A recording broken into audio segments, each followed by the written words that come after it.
really, really like that one.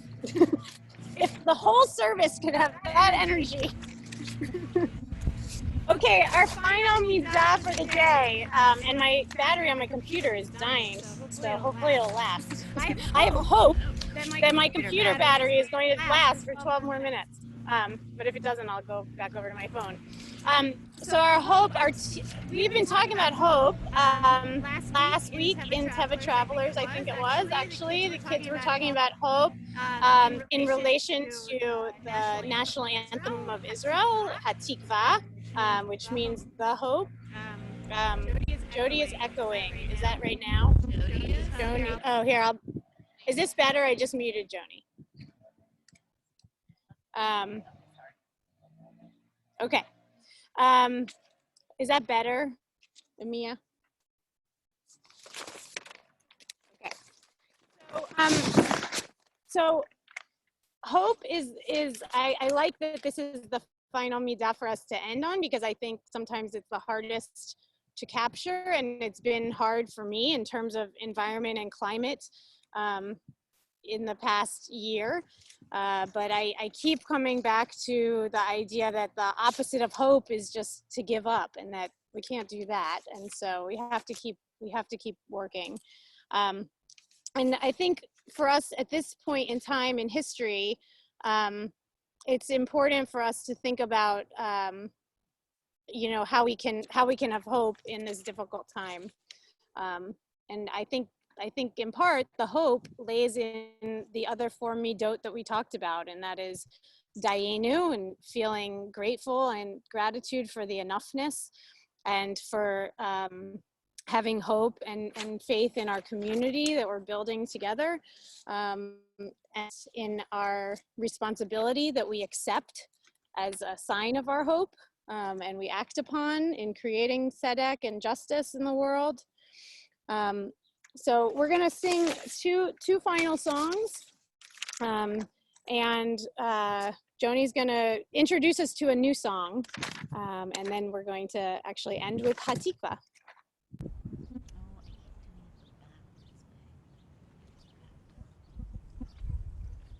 Okay. So this is actually a song that I recently learned from a friend of mine, Steve Suffett, who's a folk singer in New York City, and he is actually talking about, you know, the number of people he knows that have been affected by COVID. And this is a real sing-along song. So we put the words in the song sheet, but even if you don't feel like reading them, you're gonna get how this song goes very easily. And to me, it really embodies hope. So it's called On My Long Journey Home. I shall find peace to guide me on my way. Oh, I shall find peace to guide me on my way. I shall find peace to guide me on my way. On my long journey home. On my long journey home. I shall find music to guide me on my way. I shall find music to guide me on my way. I shall find music to guide me on my way. On my long journey home. On my long journey home. So it's the same thing, but this time instead of peace or music, we're going to find friends. I shall find friends to guide me on my way. Oh, I shall find friends to guide me on my way. I shall find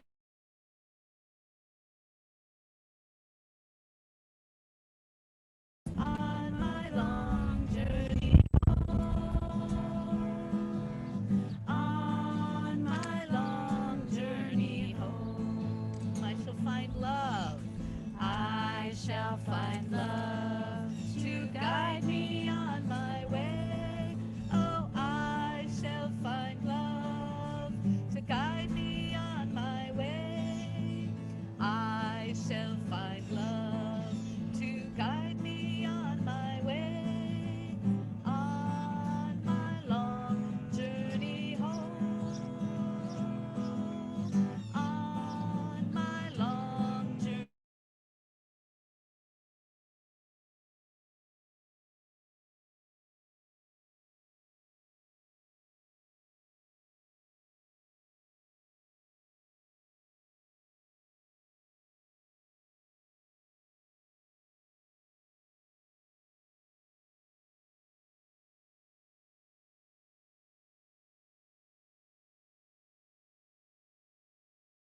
end with finding hope.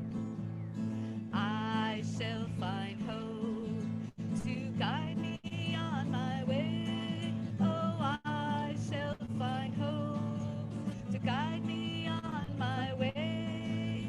I shall find hope to guide me on my way. On my long journey home. On my long journey home.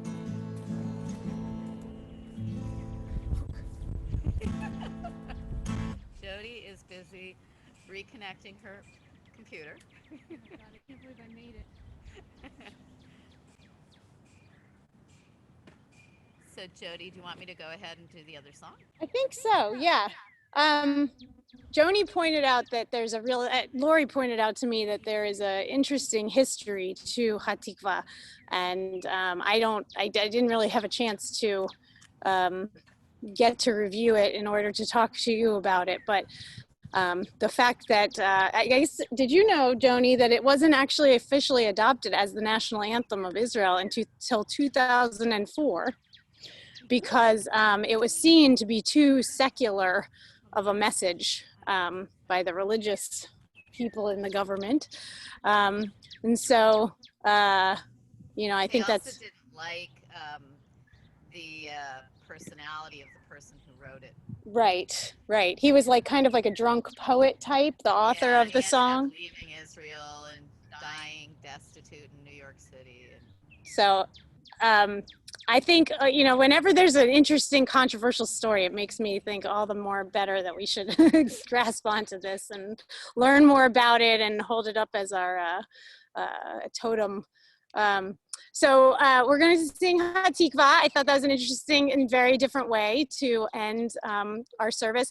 And we also just celebrated Yom HaAtzmaut not very long ago. So Israeli Independence Day, we kind of missed that as a community a week or so ago. So we'll sort of honor that now.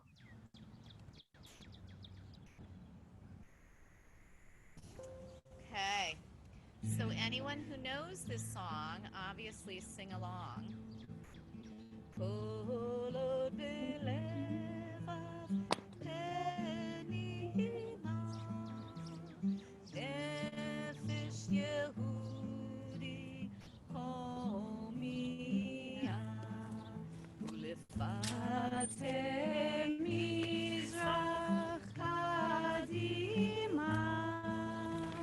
Ein Letzion Sophia Od lovda tikvatenu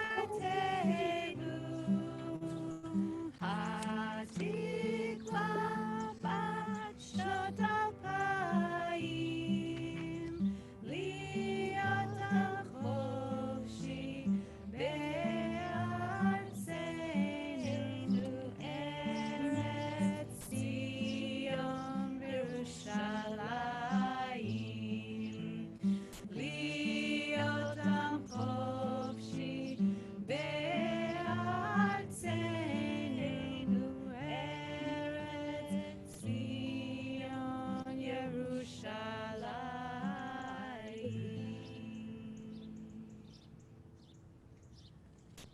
Great song. It really is. Okay.